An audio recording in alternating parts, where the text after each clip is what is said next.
ఉత్తిష్ట creations YouTube channel ప్రేక్షకులకి నమస్కారములు.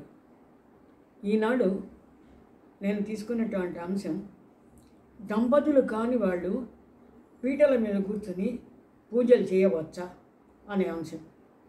ఇప్పుడు దంపతులు అంటే ఎవరు? దాయ ప్లస్ పతి. దాయ అంటే భార్య, పతి అంటే భర్త. దాయ ప్లస్ పతి దంపతి. దంపతిని బహువచనాలు దంపతులు అనవచ్చు. అయితే దానికి మొత్తానికి అర్థం ఏంటంటే భార్యాభర్తలు అని. అంటే ఈ భార్యాభర్తలు ఇద్దరు ఒక యూనిట్గా ఉంటారు. ఏది చేసినా పీటల మీద కూర్చున్నా, ఒక వ్రతం చేసినా, ఒక కన్యాదానం చేసినా వీళ్ళిద్దరు ఒక యూనిట్. భార్యాభర్తలు విడది వాడెవరో భార్యాభర్తలు విడదీరా అంటే పాపం సార్ అన్నట్టు. కాబట్టి భార్యాభర్తలు ఇద్దరు ఒక యూనిట్. అయితే ఈ మధ్య ఏమైందని అంటే దంపతులు కాని వాళ్ళు పీటల మీద కూర్చొని చేస్తున్నారు పూజలు. సరే, ఆ సంగతి ఎట్లా ఉంటే అసలు దాంపత్యం అంటే ఏంటి అని ఈ అంశానికి వద్దాం. దాంపత్యం అంటే ఏంటనంటే ఆడమగ కలిసి పిల్లల్ని కనడం కాదు.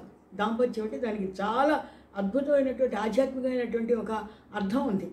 ఒక ఏంటనంటే వీళ్ళిద్దరూ చేసేది ఒక యజ్ఞం, సృష్టి యజ్ఞం. సృష్టి కార్యం అనేది భగవంతుడు ఇచ్చినటువంటి బాధ్యత వీళ్ళకి. వీళ్ళకి పెళ్లి చేసేటప్పుడు అనేక మంత్రాలు చదువుతారు వీళ్ళిద్దరిని దంపతులు చేయడానికి. ఏ మంత్రాలు చదవకుండా తాళి కట్టేసి అయిపోయింది పెళ్ళి అనొచ్చు కదా? అనరు. ఎందుకనంటే దానికి ఎంతో ప్రయోజనం ఉంది. వీళ్ళిద్దరి మనసులు కలవాలి, వీళ్ళిద్దరి అభిప్రాయాలు కలవాలి, వీళ్ళిద్దరు భవిష్యత్తులో కలిసి కాపురం చేసి వీళ్ళకి ఎటువంటి పిల్లలు పుడతారు అనేది కూడా వాళ్ళు చూసి చేస్తారు. మరి కేవలం దంపతులు అని అంటే భార్యాభర్తలు కలవడమే అయితే లవ్ మ్యారేజెస్ ఎందుకు ఫెయిల్ అవుతున్నాయి? లవ్ అని అంటే ఒకళ్ళని ఒకళ్ళు ఇష్టపడే కదా చేసుకుంటున్నారు, కానీ ఫెయిల్ అవుతున్నాయి. కానీ పెద్దవాళ్ళు చేసిన పెళ్ళిళ్ళు మాత్రం సక్సెస్ అవుతున్నాయి. ఒక కారణం ఏంటనంటే ఇరుపక్షాల పెద్దలు ఏదైనా ఒక అభిప్రాయ భేదం వస్తే నవదంపతులకి ఇద్దరు వాళ్ళు కల్పించుకుని ఇది మంచి ఇది చెడు. ఎందుకంటే కొత్తగా దాంపత్య జీవితంలో అడుగు పెడుతున్నారు వాళ్ళు. కాబట్టి వాళ్ళకి మంచి చెడు అడ్జస్ట్ అవ్వడం కష్టం. ఇద్దరు వేరు వేరు కుటుంబాల నుంచి వచ్చారు. ఇద్దరు ఒక కుటుంబంగా కలిసి ఉండడానికి అడ్జస్ట్ అవ్వడం కష్టం. కాబట్టి ఇరుపక్షాల పెద్దలు చేరి వాళ్ళకి ఇది మంచి ఇది చెడు అని చెప్తున్నారు. చెప్పినప్పుడు వీళ్ళు అర్థం చేసుకొని కలిసి ఉంటారు. అదొక బంధం. అయితే ఏమవుతుందనంటే ప్రేమ వివాహాల్లో ఈ బంధం అనేది ఏర్పడదు. తాళి కట్టుకుంటారు, సంతకాలు చేస్తారు, అయిపోయింది, ముహూర్తం లేదు, ఏమీ లేదు, కలిసిపోతారు. మన దగ్గర దాంపత్యం అంటే పెళ్ళికే గాక దాంపత్య జీవిత ప్రారంభం అంటే గర్భాధానం అంటారు. దానికి కూడా ముహూర్తం ఉంటుంది. దానికి కూడా నవవధువుని వరుణ్ణి పీటల మీద కూర్చోబెట్టి వాళ్ళ చేత పూజలు చేయించి ఒక మంచి ముహూర్తం చూసి ఆ ముహూర్తంలోనే వీళ్ళిద్దరూ కలవాలి అని చెప్పి ఒక నిర్ణయం ఉంటుంది.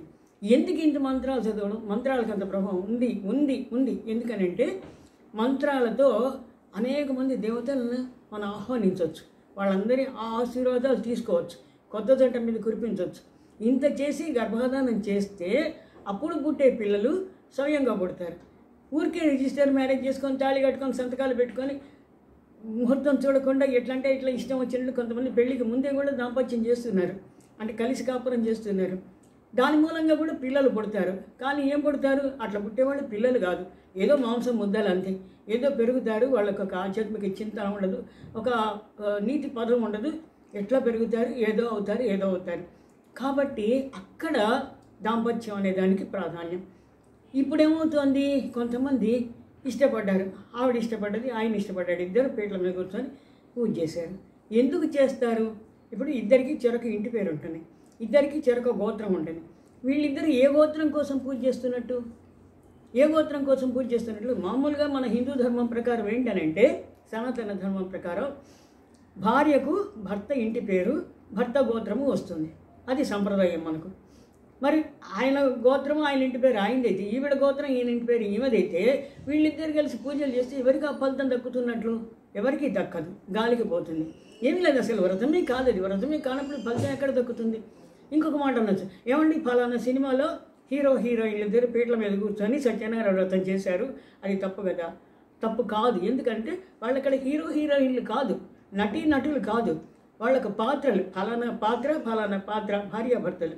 ఆ పాత్రలు పీటల మీద కూర్చొని సత్యనారాయణ వ్రతం చేస్తున్నారు. వీళ్ళు ఆ పాత్రలుగా నటిస్తున్నారు కాబట్టి అది తప్పు కాదు. సత్యనారాయణ వ్రతం చేసేది ఎవరంటే ఈ నటులు కాదు, ఆ పాత్రలు చేస్తున్నారు. కాబట్టి అది సమయమైన పూజ కిందనే లెక్క.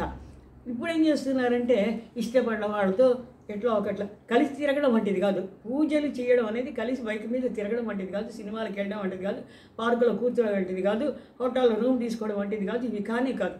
పూజ అంటే దానికి అంత మీకు దాని మీద గురి లేకపోతే చెయ్యదు. అసలు ఎందుకు ఆ పూజలు చేయడం? చేసి ఎవరిని హింస పెడుతున్నారు? మీరు అనుకుంటారు అందరు వచ్చారండి, వీళ్ళకి బ్రహ్మాండంగా చీరలు పెట్టేశాము, కానుకలు ఇచ్చేసాం, సంభావనలు ఇచ్చేసాం, అందరూ తృప్తి పడ్డారు. అవతలికి వెళ్ళి ఏం చేస్తారు? ఏమండి వీళ్ళకి అసలు బుద్ధి ఉందా, సిగ్గుందా? వీళ్ళిద్దరు పీటల మీద కూర్చొని చేయడం ఏంటి? ఏమన్నా సనాతన సంప్రదాయానికి విరుద్ధం కదా ఇది మనం ప్రతిఘటించాలి అంటారు. కడప దాటి కారుకి వెళ్ళం కానీ ఎవరి పాటికి. ఎందుకంటే ఇప్పుడు అందరూ హడావిడి ఎవరి జీవితం వాళ్ళది. కాబట్టి వాళ్ళు మనల్ని తప్పు పట్టలేదు కాబట్టి తప్పు కాదు అని కాదు. వాళ్ళు ఎందుకు మనస్సు అట్లా చేస్తున్నారంటే అది ఫ్యాన్సీనా, నాటకమా? నాటకం అయితే చేయండి, ఓకే, నాటకం అని చెప్పండి. పలానా నాటకంలో ఆయన భార్యగా నేను నటిస్తున్నా, ఆయన నా భర్తగా నటిస్తున్నాడు కాబట్టి నాటకం అని చెప్పండి. అంతేగాని నిజ జీవితంలో వీళ్ళ పేర్లే పెట్టుకొని పలానా ఎక్స్ వైఫా పలానా వై అని చెప్పి వీటిల మీద కూర్చొని చేస్తే ఎంత అపచారం అది. అపచారం అనేది మీకు ఎందుకు తెలియడం లేదు అని అంటే మీకు తెలియదు, మూలధర్మం ఏంటో తెలియడం లేదు. ఫ్యాన్సీగా తీసుకుంటున్నారు, అట్లా తీసుకోవద్దు. దైవంతో ఆటలు ఆడద్దు. ఎప్పుడు కూడా ఇప్పుడు ఏం జరుగుతుంది? అకాల మృత్యువులు, బాలమరణాలు, ఇవన్నీ ఎందుకు జరుగుతున్నాయి? ఇవన్నీ సనాతన ధర్మము నశించిపోవడం మూలంగానే ఇట్లా జరుగుతున్నాయి. కాబట్టి ఏంటనంటే ఎప్పుడు కూడా సనాతన ధర్మాన్ని కానీ పెద్దవాళ్ళని కానీ ఎదిరించవద్దు. వాళ్ళకి చెప్పి చేసుకోండి, పెళ్లి చేసుకోండి ఇష్టపడితే. అంతేగాని పెళ్లి చేసుకోకుండా పూజలు చేస్తామంటే ఈయన పాటికి ఈయన కూర్చొని ఒక పూజ చేసుకోవచ్చు, ఆమె పాటికి ఆమె కూర్చొని ఒక పూజ చేసుకోవచ్చు, ఎవరికి అభ్యంతరం ఉండదు. కానీ ఇద్దరు దంపతులను ప్రకటించుకుని పూజ చేయడం అనేది మాత్రం మహా అపచారము. దీని మూలంగా ఏమవుతుందంటే ముందు తరాల వాళ్ళని వీళ్ళని ఆదర్శంగా తీసుకుంటారు కదా. సినీ నటులు, సెలబ్రిటీస్ అంటే ఎవరైనా వీళ్ళని ఆదర్శంగా తీసుకుంటారు. వాళ్ళు చేశారండి, మేము చేసే తప్పేంటి? మీరు ఆదర్శంగా ఉండండి, 10 మందికి మార్గదర్శకులుగా ఉండండి. అంతేగాని ఇటువంటి అభభ్రంశాలు జనాలకి ప్రచారం చేయవద్దు, యువతను పాడు చేయవద్దు, బాలబాలికలను చెడగొట్టవద్దు. దయచేసి మీరు మీలో ఆకర్షణ ఉంటే ఆకర్షణ వరకు ఉండని, దాన్ని కూడా అణుచుకోగలిగితే మంచిది, అణుచుకోలేకపోతే మీ ఇష్టం. అది మనం చెప్పకూడదు. ఎందుకనంటే 10 మందిలో చెప్పే విషయం కాదు, ఎవరు వ్యక్తిగత విషయాలు వాళ్ళవి. కానీ పూజల విషయానికి వస్తే మాత్రం దేవుడితో ఆటలు ఆడవద్దు.